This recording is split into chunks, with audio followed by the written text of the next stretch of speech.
That don't smell like dirty clothes. What do you mean?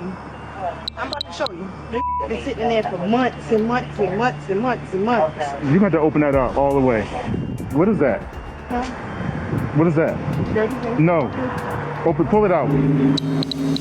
What the Get the in! Put your hands up! What begins as a routine traffic stop takes a horrifying turn when officers detect a strange, putrid smell. All right, now that we unpacked a little bit what happened in episode 1, what threw a lot of people off is the word bodies, right? Bodies. That caught a lot of our attention, right? Well, guess what? We're about to find out.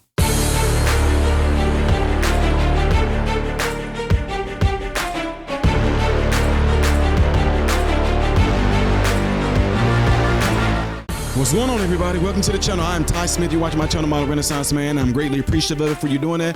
Don't forget to follow me on the platform you see above and below. Clicking this thumbs up button is how my content can stay consistently recommended to you. When you do subscribe to the channel, click the bell notification that will bring a Dropbox down and allow you to select all notification. Last but not least, don't forget to check out my other YouTube channel that's a lot less heinous than this one, okay? It's called Man, Husband, Father, okay? We're almost at 7,000 subs. Thanks to you. Really do appreciate you guys. Man, what do y'all think after that first episode?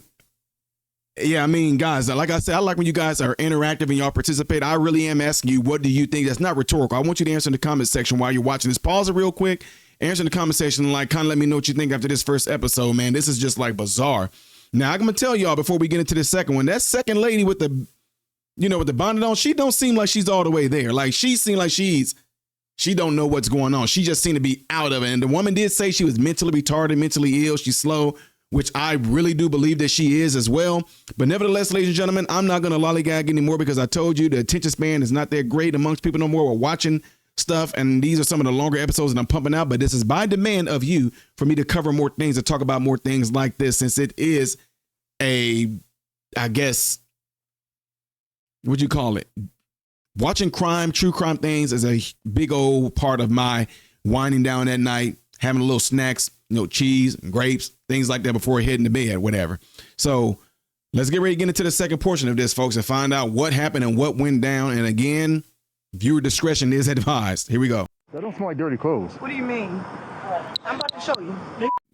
She claimed she's been aware of the foul smell, but assumed it was a dead rat. Me and my homegirl was doing so much to try to get the smell. But we never noticed it was coming from the back. I'm calling it a lie. How'd you try to get rid of the smell? We always thought it was coming through the front of the car, so we got it power washed. You power washed the car, try to get the smell away? The engine.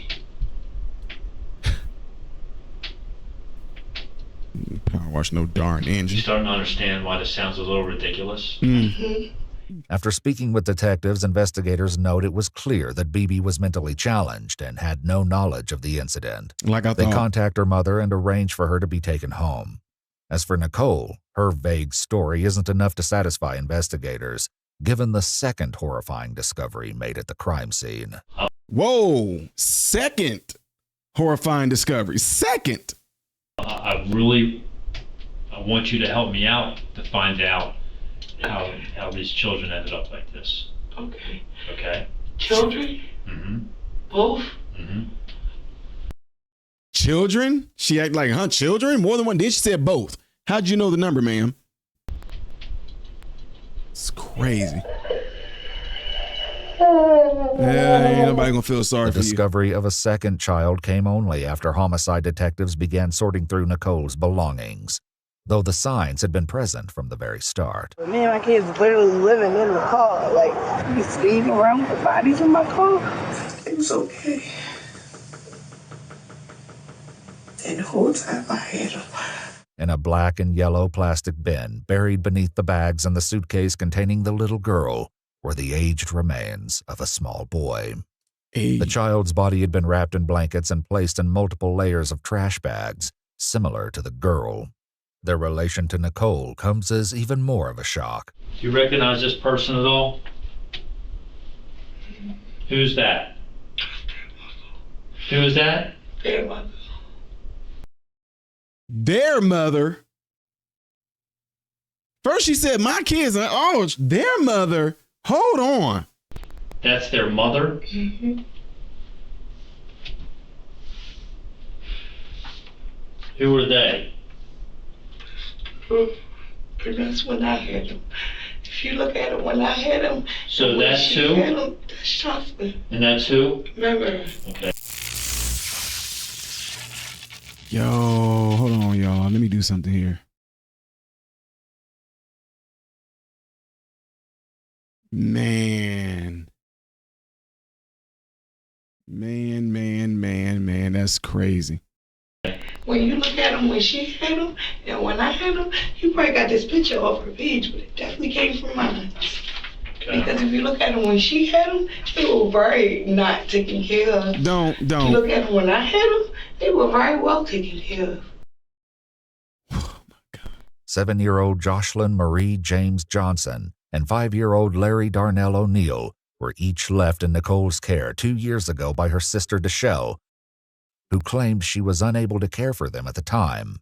Investigators also learned Deshelle has an active case with the Baltimore City Department of Social Services for an 8-month-old infant who was temporarily taken into their care given the current investigation. She didn't take care of kids. She didn't do to him what happened to him. Exactly. Okay, so she's a better person for leaving them things. Yes. In any kind of predicament. Like, she knew the predicament wasn't okay. How are you trying to play victim? Was up. She knew. Like, she left her kids literally with me selling my She left her kids in the room. She thought you were going to take care of them. Or how you gonna act like your sister's a worse person than you when you took their lives? Like, how do you even do that? She knew, she didn't want. What? I never told her I was going to. I never asked her to. Y'all, if you're watching this and you know if anybody might be struggling like this, let them know you got safe places you can drop them off at. Look for the yellow sign that says safe place. You can go and take the kids there before letting something like this happen. Hey, come on, bro. I used to have to yell at the mother about washing them. I used to have to yell at the mother about feeding them. Like, I used to have to yell at her about everything. Despite portraying herself as the better caregiver, Exactly. Nicole couldn't even spell the young girl's name. She also couldn't recall either child's birthday. Whatever belief remained that she'd shown love or responsibility would soon be shattered by the grim truths surrounding their deaths. Exactly. She lowers herself to the floor as the interview continues. Well, let me tell you this, right? We spoke to your sister and a bunch of your family members, right? Mm-hmm. I don't know that everything that you're saying is making sense. What do you mean? Well, I'm just saying. What do you mean? What is that ticking sound? What did y'all speak about? Well, Y'all spoke about her leaving her children? Huh? Y'all spoke about her leaving her children? Well, we spoke about a lot of stuff. Okay. And of course it's all going to be against me, huh? Yes. Well, I mean, I don't know. Bro, it's amazing. Look, y'all can get mad about what I'm about to say right now, but that's fine. Even in killing someone, you don't want to take accountability. Even when you have these 2 children dead, rotting, maggot-filled bodies in a case, you still are playing victim? Man, this is unbelievable. Not take responsibility for things like that. Divorces and messing up relationships and don't want to be accountable for your actions when you're drinking and drive, but murder and you are still playing victim. This is unbelievable. My mom? Oh, yeah, we met your mom.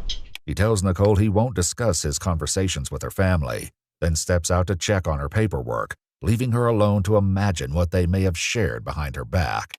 I'm not going to tell you what they said. What they say? What they say? Yeah, you crazy. What they say? I done bust my for all my life. My mother, lady, you had me out here selling my. You told me not to give that girl her kids. I would have gave them back. I said this weekend when I'm coming back, I'm giving her kids. You told me not to. Crazy. They about to put me under the jail. Yes, and rightfully so. Wrong. And rightfully so. You crazy nutcase. There's a group of people here, yeah, all family, to speak on me backwards. Ask them where they been at when I've been growing up. I guess I ran away or something. Like, watch, I already know that's what they said. With the exception of the stuffed animals, there are no children's clothing, belongings, or items to indicate any children had been present. This, along with their advanced state of decay, leaves many questions as to how long the children had been in the trunk of the car and what led to their deaths. Can I talk? What can I talk through? Like, I need my mother to be a part of this conversation. What? Because she's a lot of reason for the conversation. But you're an adult. What's going on? No, like I want to talk, but I want to talk to her. Like I want to tell her. Like I want to talk to her. Did she cause this? Huh? Did she cause this? I want to talk to her, and everything will come out, and I just need to talk to her. The detective tells Nicole they won't allow her to speak with her mother just yet, and reminds her that it's important to tell her story to investigators first. And they gave them to me, and I was doing so good with them. And you didn't want to give them back? Nobody even wanted them back until maybe 3 months ago. Is that when someone reached out to you? Who reached out to you? Huh? Your sister? Yes. Okay. What did When she? she reached out to me, she barely didn't even care. And then we were supposed to arrange for her to get them back, and she, hey, maybe next weekend. Like, she didn't even care. They were forcing her. They were forcing her to even say anything. Text messages obtained from Nicole's phones reveal multiple conversations with her sister, Deshelle, who sent Nicole money and checked in on the children frequently. She asked several times to see them, eager for them to meet their new sibling. However, Deshelle claims Nicole blocked her from seeing them. Now, for the first time, Nicole begins to explain the reason why, beginning with what happened to her niece, Jocelyn. It was really an accident. Okay, what happened? I gave her a beating. I can't hear you. What? I gave her a beating. Mm-hmm. And then the next thing I know, she just wasn't saying anything or nothing or nothing or nothing. Like, Okay. So you gave her a beating? And then she was not responsive anymore? A beating. like it was mistakes. Like I took care of them children so good. Like it was a mistake. Like I just was trying to discipline. Like Explain to me how it happened. Mm-hmm. You didn't just whoop them. like she got in trouble for something one day that I didn't beat her for. Like what? Stealing something or going in the refrigerator or doing something or something, and she did it again and she did it again, and then the last time it was just like, and I was probably more frustrated than I should have been with life, period, with everything, with why they leave me with the kids, why nobody's helping me, why nobody's calling me, where's their mom, where's my family, like what, like Y'all, see, we've dealt with stuff like this before. Not when I say this, I don't mean like somebody being murdered, but when these mothers, single mothers that we mentored the kids of, a lot of mothers are in the mindset kind of like her in a way. The only difference is most of them are strung out. Most of them are alcoholics. There are a lot of them that are doing well that we help right now. But one thing they know that I do not play this bull crap. You could have reached out for help. You could have said something. I do not like that you're trying to take the focus off of your actions and make it about you. Woe is me. I'm the victim. Nobody want to help me. Nobody. No. You actually did not reach out. And I will go out on a limb to say, I bet you her family going to say, we didn't hear about her having no problems. As far as we was concerned, she was doing real good. We was doing real well. In fact, I don't know if y'all heard this or even know the story. She was on her way to go sell her body. She was meeting a man to go sell her body. So if she was hurting for money or anything like that, her family would have definitely have known. And we already know, the sister already said, I was sending you money to take care of them, which means she could have been telling sister, I need more money for this. I need more money for that. She wasn't saying anything. She most likely lied and made it seem like everything was all Skittle rainbows and unicorns. I'm not buying this crap. And then what happened? I told you, Peter. How? Yeah. With what? I don't even think it was anything. I think it's just my hands.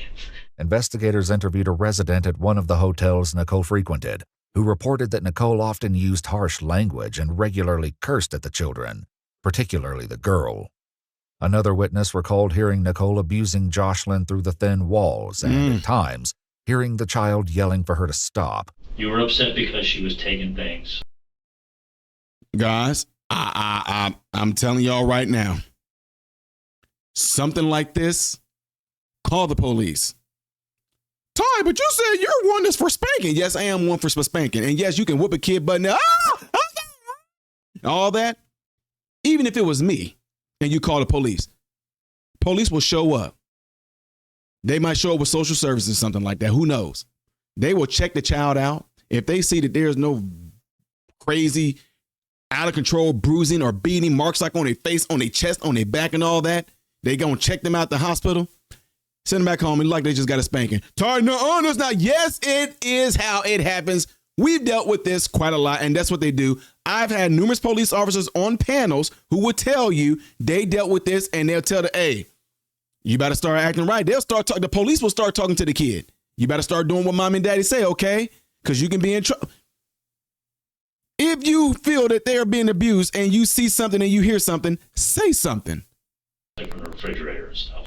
She was doing all kinds of stuff. Okay. Like she was taking stuff. Like she was getting the boy in trouble. Like she was just doing all kinds. And you disciplined her. Yes. Okay. And it went too far. Okay. How many times do you think you might have hit her? I don't know. Until she stopped breathing, until she stopped moving. Fell on what? On the floor. Was she standing on something? How was she? She was just standing up straight. Okay. And where did you hit her? I just started doing that. Okay. Like punching her in the head? No. Or? No. In her organs or chest?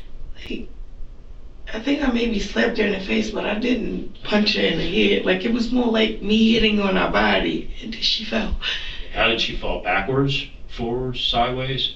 On her head? Now, I know some of y'all don't want to hear all the details and all this, but... On May of 2020, approximately 14 months before the traffic stop. Despite this, Nicole continued texting Deshelle as though Jocelyn was still alive. Like I said. In April of 2021, Deshelle even thanked Nicole, writing, "Thank you for taking care of them so well."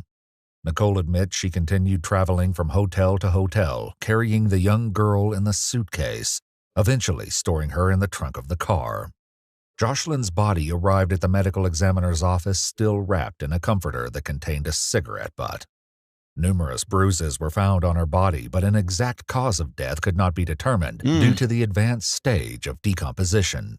Still, investigators ruled her death a homicide, citing evidence of physical abuse and neglect. With Jocelyn's fate uncovered, investigators turned to what happened to her nephew, 5-year-old Larry, whom Nicole refers to by the name Stink. So, help me explain the other child. What happened? So he was still with you when the girl's now in the suitcase. Right. Was he stealing? Was he going to the refrigerator? In the car. So, He didn't even want to go anywhere else. Like, you can, that's why they said they talk to my family. My family don't know me. Like, you can ask all my friends. Like, as much as I tried to push him off or I wanted to drop him off and I knew I needed to drop him off, he just wanted to be with me. So what led to the next incident with the other child? I don't know. Like, I honestly don't know, because it was like 1 minute we was playing and then 1 minute it was just like, it was like we were playing, like we was playing. I think something hit him in the leg. Yeah, but that wouldn't cause him to die. No. Well, why would he die though? I thought it was like a main artery or something. Okay, well explain that to me. What? Yeah, what happened? I don't You obviously know what you do. A main artery? know, but then I know I saw him bleeding Where? in his leg. Where at She cut his femoral artery. on his leg? I don't mean to, like right here somewhere. Right, inside of his left thigh? Yeah, but I did like. Was the blood dripping? Was it? Only way that I noticed it. You cut it. You cut it. And honestly, I didn't even notice it until I started trying to stink. And then when I started looking at his clothes, they was bloody. The detective offers Nicole a cigarette and allows her to smoke in the interrogation room as she continues her story. What caused the boy's injury with the blood A in knife. his thigh? I can't remember what exactly he was playing with. And I think I yelled it. I think I swung on him for playing with it. But I can't remember what. Is there a chance you hit him afterwards and? I didn't see the thing. Okay. I told But you you. said you swung on him. Yeah, because he was playing with something. I didn't see the thing I told you I didn't see the thing that was in his leg until it was like, it was just like, And what was it? I never even looked at it. I never even took his pants off. I just seen the blood. And I yelled at him like, well, I didn't yell at him when I seen the blood. I yelled at him like, I don't even remember what it was. Larry's body arrived at the medical examiner's office still wearing Paw Patrol pajamas. His body was also covered in bruises, and while superficial wounds were found on his legs, they showed no signs of deep bleeding. However, internal bleeding was noted around both his knee and elbow, suggesting trauma before death.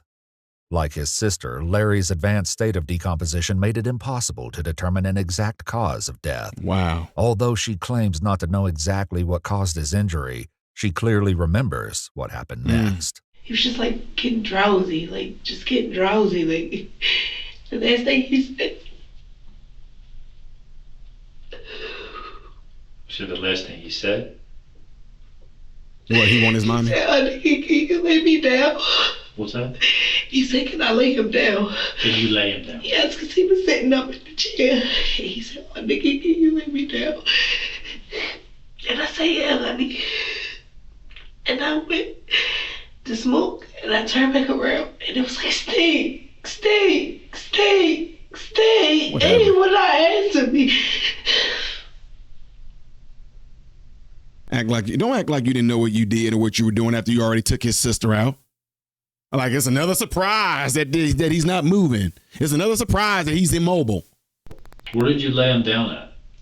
On the backseat of the car. Okay. And this was about 2 months ago?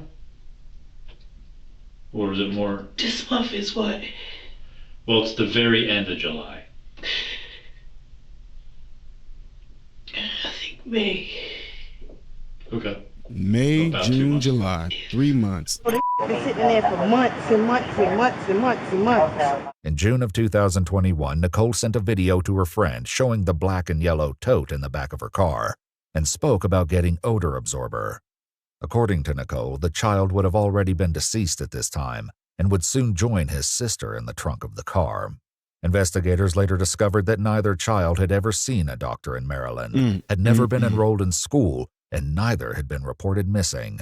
One additional detail raised further concern. Both children appeared unusually small for their ages. I mean, because I'm looking like 7 and 5. This look like this is like a 4 and a 2-year-old. It's got to be a 3 or 4-year-old kid. Me and that mom. The girl was, according to your timeline, about 6 years old when this happened. Yes. She only weighed 18 pounds. Oh, my God. You think that's after all of this? Because they were not tiny. Like, you see them in the pictures that y'all printed out are the pictures that I took. And then Bro. the boy was only 21 pounds. I don't see how, because they ate all. He was younger than her and weighed more than her, 21 pounds. All the time. They ate all the time. They ate everything. So maybe, is that maybe a contributing factor here? No, I didn't. If some kind of trauma happened, would it be made worse? Yeah, I didn't starve them, though. Man. I didn't starve them. According to doctors, however, it would have taken several months of malnourishment for the children to attain their low weights. The investigation concluded that both minor children lost their lives due to the neglect and abuse inflicted on them by their Aunt Nicole. I just can't believe they came up here and made it seem like I was some type of bad person. You are! The heck? Oh my goodness. Like I was some type of trouble person. Like, yes, I've been depressed all my life. I don't care. You could have got help. You could have told your sister no, all of that. Don't give me this bull crap. You obviously knew what you were doing. Mama, but I can't believe that she really came up here and made it seem like I was a bad person. Y'all have no idea how pissed off it gets me when people act like they're the victim. A month after her arrest, Nicole's mother emailed Baltimore public officials, pleading with them to intervene and protect her remaining grandchild.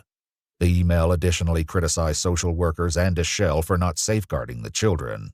Multiple news outlets reported that Deschelle created a GoFundMe campaign to raise funds for their burial, and rumors later circulated that she may have launched as many as 4 separate fundraisers, though all have since been deleted.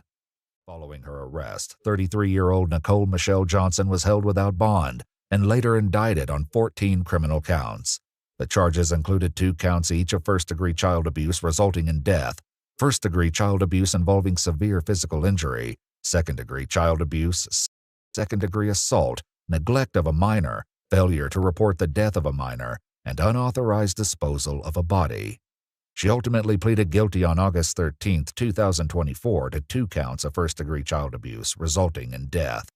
She was sentenced in February 2025 to life in prison, with all but 50 years suspended, as well as an additional 5 years of supervised probation upon her eventual release. What? If you'd like to see select new videos early. What? Man, throw that woman, like she said, throw her under the jail, solitary confinement, only able to come out and be in daylight for 30 minutes to an hour. Then after that, back into solitary confinement. Man, y'all, sometimes when it comes to stuff like this, you wish it was...